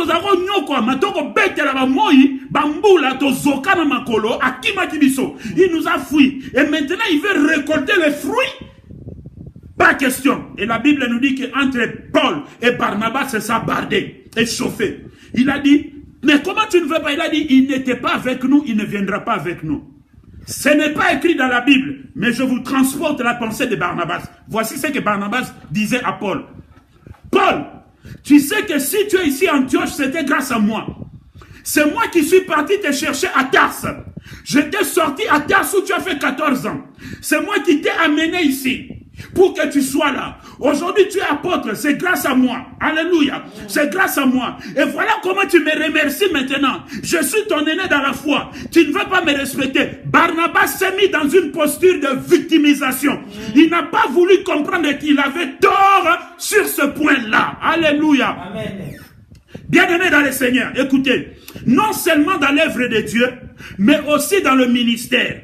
Quand vous voyez dans votre amitié ou dans l'œuvre de Dieu, quelqu'un avec qui vous étiez en train de marcher ensemble, et à un moment donné, la relation s'est coupée, sans qu'il y ait de problème, sans que vous vous êtes chamaillé. Même si vous vous êtes chamaillé, comprenez simplement que votre parcours avec cette personne est fini dans votre vie. Yes, si vous forcez, si vous vous attardez à vouloir chercher la relation, vous allez vous battre. Ça finira mal. Alléluia. Amen. Et la Bible nous dit ceci. Lorsqu'ils se sont séparés, Barnabas a pris son frère, parce qu'il était son frère physiquement, biologiquement. Il a pris Jean-Marc, ils sont partis. Depuis ce jour-là, le ministère de Barnabas était fini. On n'a plus parlé de Barnabas dans la Bible. Barnabas dossier ne Sukawana. Dossier Sukawana, papa nanga. Barnabas akumba Jean-Marc. Bamemana na mosu. Bakenda na mboka na bango na Chypre. Bakenda kolona ka ba dongo. Bakenda kolona ka ba mabenge na ba mekufu. Alléluia. Que la gloire revienne à l'Éternel des armées. Alléluia. Bien-aimés dans le Seigneur, depuis ce jour-là, le dossier de Barnabas était clos. On a fermé le ministère de Barnabas. Fini, terminé. Alléluia. Bien-aimés dans le Seigneur, comprenez cela. Quand quelqu'un, vous voyez que il veut vous faire introduire des produits étrangers ou des gens étrangers, et sachant qu'il a tort, n'acceptez pas. N'acceptez pas. Alléluia. N'acceptez pas. Vous allez mourir pour rien. Alléluia. Amen. Dans l'église de Dieu que Dieu m'a fait grâce de diriger, Maman Meke Mosakoli est témoin. Je l'ai dit devant tout le monde. Je dis, bien-aimé, si tu n'as pas la crainte de Dieu, il est grand temps pour toi que tu quittes cette église. Si tu sais que tu vas te convertir, reste. Mais si tu sais que tu n'as pas envie de te convertir, quitte, laisse-nous. Je préfère qu'on reste deux avec la crainte de Dieu que d'être une multitude ne craignant pas Dieu. Et si le Christ revient et qu'il n'y ait personne qui ne soit enlevé. Alléluia. Barnabas s'est arrêté là. On n'a plus parlé de Barnabas. Mais écoutez ce qui va se passer à la suite. Nous sommes dans le livre de 2 Timothée chapitre 4 verset 12. Écrivez ça et retenez bien cela. 2 Timothée chapitre 4 verset 12. La Bible nous dit ceci. Un jour, Barnabas, quand ils sont partis avec son frère Jean-Marc, arrivé là où ils étaient partis, à Chypre, 2 Timothée chapitre 4 verset 12. Arrivé à Chypre, la Bible nous dit ceci. Sûrement, moi je suis sûr, Barnabas, non, Jean-Marc, à Talagi Pena Barnabas, viens, namoni mneti yokosainga. Viens namoni yokosainga, makambo sala inga kuna, Nantioche, namoni yokosainga. Barnabas, Jean-Marc s'est séparé de son cousin Barnabas. Et dans 2 Timothée chapitre 4 verset 12, il a dit ceci. Un jour, Paul va dire ceci. Je suis resté seul ici. Il n'y a personne pour m'aider. Mais quand tu viendras, Timothée mon fils, alléluia. Amen. Quand tu viendras, Timothée mon fils, amène-moi Jean-Marc, car il m'est utile pour l'évangile. Alléluia. Donc, Jean-Marc était parti se convertir, il avait compris, il avait souffert, il avait accepté les douleurs de l'évangile. C'est pourquoi Paul maintenant a vu qu'il était devenu utile pour l'évangile.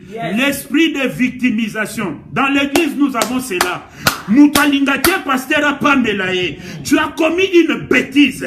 Le pasteur a le droit, en tant que père, autorité établie dans l'église visionnaire, il a le droit de te gronder. Il a le droit de te faire asseoir. Alléluia. Que tu sois serviteur ou pas, il a le droit de te dire que tu as fait du mal et que tu as fait du tort. Il a le droit de te suspendre. Mais comme l'homme n'aime pas la punition, il va se mettre dans une posture de victimisation. Oh, église, on a besoin de tobandango. Oh, so que telemi azapona biso. Telemi ozala kitamo telemaki. Mais mbeba ekotikala mbeba. Oh. Donc changer en moteur. Ma commune en Djambe lobini. Et lobini ni condamné. Oyeza mabe. Voilà. Soit par nangote. Yes. Toko tambola ndena ma commune. Toko tambola na lolenge na bato. Yes. La bêtise reste la bêtise. Alléluia. Quand tu as commis une bêtise, on va te sanctionner. Alléluia. Il n'y a pas de favoritisme dans l'église. Car notre Dieu ne fait jamais de favoritisme. Dieu n'est pas sentimentaliste. Alléluia. Bien aimé, vous savez, j'ai rencontré tellement de problèmes. Je sais que d'autres viendront. Mais j'ai rencontré tellement de problèmes que je suis devenu comme un roc dans l'église. Je suis devenu comme un roc. Quand il s'agit de frapper, je frappe. Alléluia. Quand il s'agit de sanctionner, je sanctionne. Je ne fais pas de favoritisme. Alléluia.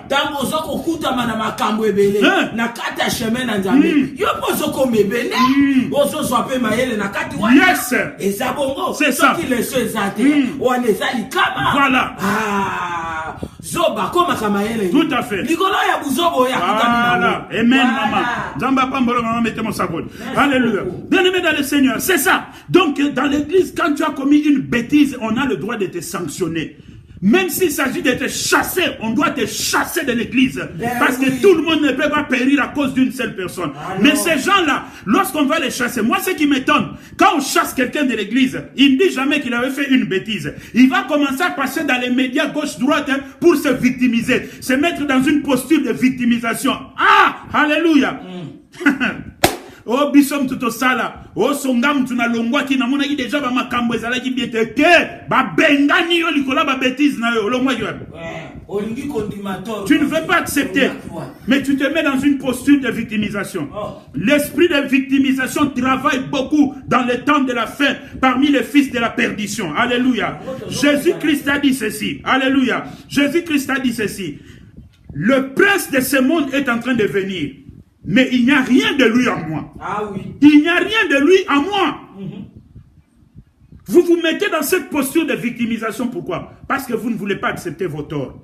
Et celui qui n'accepte pas ses bêtises ou ses torts, la Bible dit, ne prospère jamais, il meurt. Mais celui qui avoue ses transgressions, il les avoue, il les délaisse, il prospère. Mais c'est ça, mon c'est ça la parole de Dieu. Parce que défaut, il faut dire voilà. Pour changer. Mais ce qui défaut, c'est comme une qualité.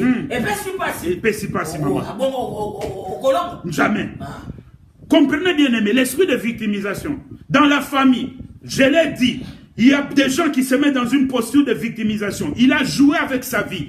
Il a joué avec l'argent car il avait l'argent. Et maintenant, il n'a plus rien. Maintenant, il n'y a plus personne pour l'épouser, cette femme. Et cet homme, il n'y a plus aucune fille pour lui regarder pour qu'il puisse la prendre en mariage. Il se met dans une posture de victimisation.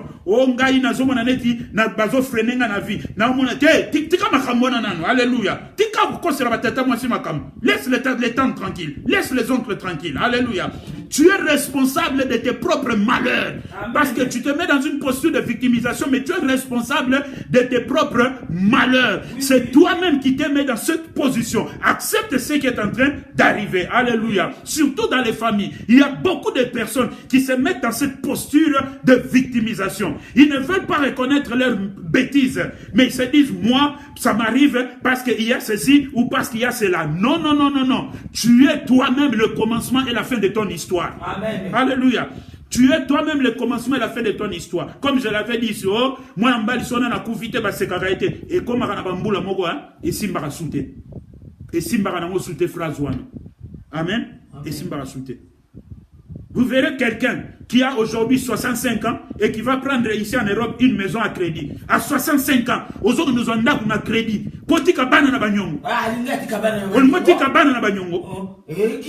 À 65 ans, tu prends une maison à crédit. Quand est-ce que tu vas finir le crédit? Et après tu vas dire, oh non, je faisais cela pour le bien des enfants. Non, tu as tort. À 65 ans aussi, ça crédit quand? Avec les salaires de l'Europe. Tu n'es pas PDG. Tu n'es qu'un simple travailleur. Alléluia. Non. Non. Nous devons quand même réfléchir. Dieu nous a créés réfléchis. Dieu nous a dotés de l'intelligence. C'est pas pour rien qu'il a dit que Dieu a créé l'homme à son image et à sa ressemblance. C'est-à-dire, Dieu nous a donné aussi l'intelligence pour réfléchir. Il y a de ces choses que l'homme doit faire, Dieu ne le fera jamais. Ce que moi je peux faire, Dieu ne le fera jamais à ma place. Alléluia. Ce que toi tu dois faire, Dieu ne le fera jamais à ta place. Mais si tu veux rester dans cette posture de victimisation, tu vas souffrir, tu vas périr et tu pleureras et tu n'auras personne pour te consoler. Amen. Et sachez que, bien aimé, même si les gens viennent vous dire, oh non, quand ils vont partir, vous allez continuer à pleurer, vous allez continuer à souffrir. C'est ça, si vous ne changez pas votre position. Amen. Amen. Donc faites très très attention. Et dans le couple, comme je l'ai dit, il y a beaucoup aussi l'esprit de victimisation. L'homme fait des bêtises et la femme couvre les bêtises de l'homme. Au lieu de faire asseoir son mari et lui parler clairement que ce que tu fais là n'est pas bien, et la femme couvre les bêtises de l'homme. Mais après, l'homme va se victimiser vis-à-vis de sa femme. Alléluia. Amen. Il va se victimiser vis-à-vis de sa femme. C'est comme nous avons vu le cas de Naomi. Elle a suivi Elimelech aveuglement et ils se sont retrouvés dans le pays de Moab. Et là-bas, c'était la catastrophe. Et quand ils reviennent, Naomi se met dans une posture de victimisation. Oh, Nzambe mutasali ngabo. Nzamba salo nengwana. Alléluia. C'est comme je l'ai toujours dit. Dieu, même s'il permet que le malheur nous atteigne, mais à côté, il y a toujours la vie. Il y a toujours la vie. Il y a toujours la vie. Je vous donne un exemple concret. Israël était dans le désert. Dans le désert, il n'y a pas de pharmacie, il n'y a pas de magasin, il n'y a rien du tout. Mais dans ce même désert, Dieu avait pourvu pour qu'il puisse y avoir à manger. Ils ont mangé. Dans le désert, il n'y a pas de boutique. Mais Dieu faisait que celui qui était taille 38, quand il grandissait, son vêtement aussi grandissait. Alléluia. Amen. Dans le désert, il n'y a pas de pluie, il n'y a rien du tout. Mais Dieu faisait qu'il pourvoyait pour qu'il y ait de l'eau pour boire et se laver. Alléluia. Amen. Dans le désert, il n'y a pas de boutique où il devait avoir des déodorants. Mais Dieu faisait que Balumba soloté. Amen. Amen. Parce qu'il est Dieu. Donc sortez aujourd'hui de cet esprit de victimisation. Tika se victimiser. Ayez le courage, je le répète, ayez le courage, la force et la facilité d'accepter quand vous avez tort. Cessez de critiquer les gens. Surtout, il y a des gens aussi qui aiment beaucoup critiquer les gens. Téléphone.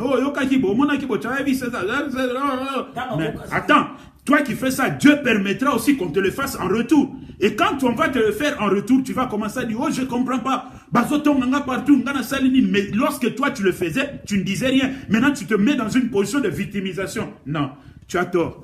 L'esprit de victimisation est un esprit diabolique. Et la Bible nous dit ceci, tout ce qui est charnel et terrestre est diabolique.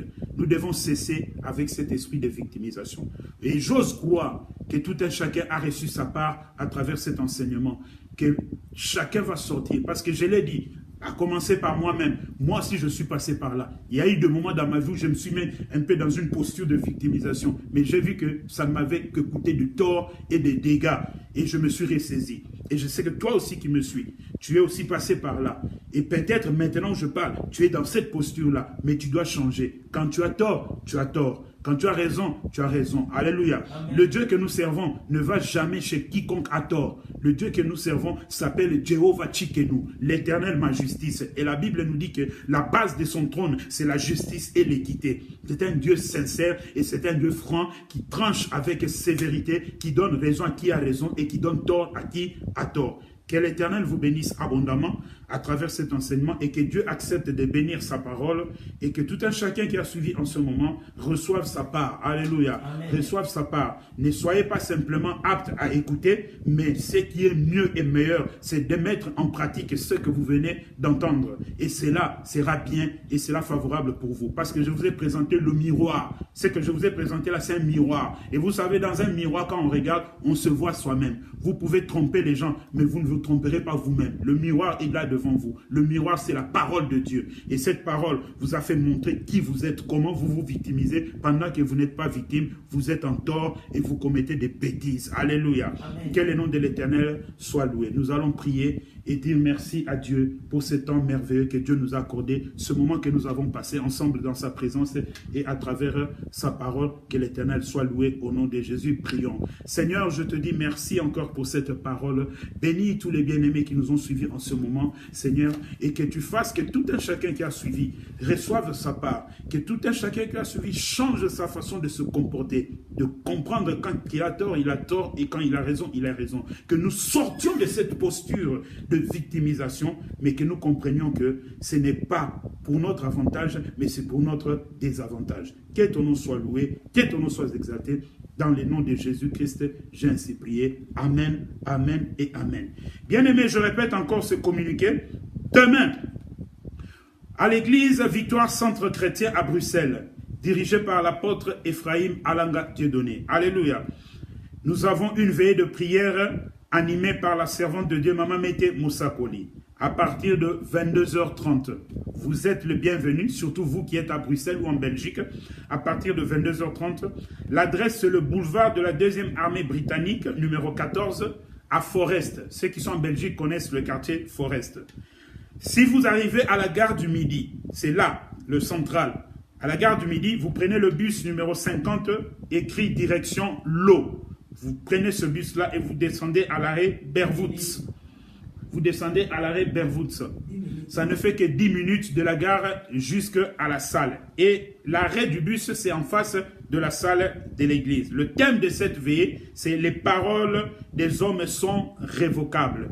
Si vous avez des frères et des sœurs qui n'ont pas Facebook, qui n'aiment pas entrer dans Facebook, donnez-leur notre chaîne YouTube, Jésus Vainqueur.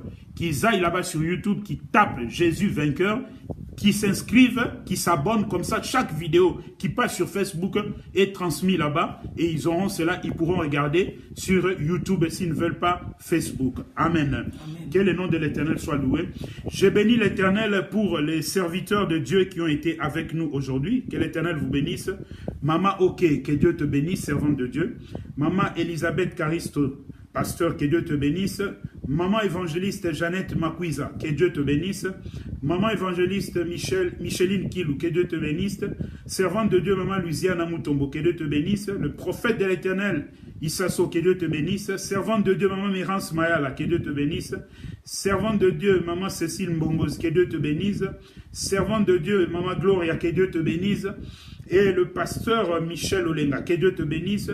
Servante de Dieu, maman Marlène Chimbalan, que Dieu te bénisse. Maman Bobette, que Dieu te bénisse, servante de Dieu. Servante maman Ange, que Dieu te bénisse. Servante de Dieu, maman Madi Bovele, que Dieu te bénisse. Servante de Dieu, maman Pauline Miguel, que Dieu te bénisse. Et pasteur, serviteur de Dieu, papa Alidor Kabassou, que Dieu te bénisse. Et je prévenais encore l'Éternel pour la présence de pasteur Michel Ngolou, que Dieu vous bénisse tous. Et je dis merci à maman Yaï Moto, que Dieu te bénisse. Maman Rachel Mabondeli, que Dieu te bénisse. Maman Yolande Ngakoy, que Dieu te bénisse pour votre participation à cette prédication. Que Dieu vous bénisse tous. Je vais prendre ma petite tablette pour bien vous voir. Que Dieu vous bénisse. Maman Pele Minga, maman Yolande Ngakoy, que Dieu vous bénisse. Oh, je ne sais pas comment je peux l'appeler en français, mais nous sommes tous dans la même famille. Papa Achille Opewa, que Dieu te bénisse. Que Dieu bénisse maman Nathalie Foni. Que Dieu bénisse maman Nana Bazele. Soyez bénis au nom de Jésus. Que Dieu bénisse aussi tous ceux qui sont passés. Je ne vous vois plus. Vous qui étiez là, que l'Éternel vous bénisse abondamment pour votre participation. Que Dieu vous fasse du bien. Amen. Je bénis l'Éternel. Pour maman Bijunge Fawi, elle était là, que Dieu te bénisse. Nana Basele. Pour maman Nana Basele, j'ai déjà dit. Pour maman Rachel Mabondeli, que Dieu te bénisse. Maman Pele Minga, je l'ai déjà dit, qu'elle était là. Maman Cécile Baseka, et que Dieu te bénisse. Que Dieu bénisse encore tous les bien-aimés qui étaient là. Que l'Éternel vous voie. Que Dieu bénisse encore maman Lé qui a 8 kilos. Que Dieu te bénisse parce que je t'ai vu, tu étais là. Amen. Que Dieu bénisse tous les bien-aimés qui étaient branchés. Maman Adé Décalé, que Dieu te bénisse. Maman Soleil Bandon, que Dieu te bénisse. Maman Anton Tumba, que Dieu te bénisse. Soleil Mbando, que Dieu te bénisse. Je ne sais pas, à la photo, c'est maman ou papa? C'est maman, je crois. Que Dieu te bénisse. Que l'Éternel bénisse tous les bien-aimés qui étaient là. Que Dieu vous fasse du bien. Que Dieu vous assiste. Que Dieu bénisse maman Adèle Bakili, la maman de nos enfants. Amen. Que Dieu bénisse tous les bien-aimés. Que Dieu bénisse toutes les mamans. Que Dieu bénisse tous les papas. Même ceux que j'ai oubliés. Maman Anazola, je t'avais vu, tu étais là. Que Dieu te bénisse. Amen. Que Dieu bénisse aussi tous les serviteurs de Dieu et les servantes de Dieu. Maman Octavie Bilaka, que Dieu te bénisse. Amen. Que Dieu soit avec toi. Maman Cécile Ndekeyam, que Dieu te bénisse. Alléluia. Maman Joséphine Kombolo, que Dieu te bénisse. Tu étais là. Alléluia.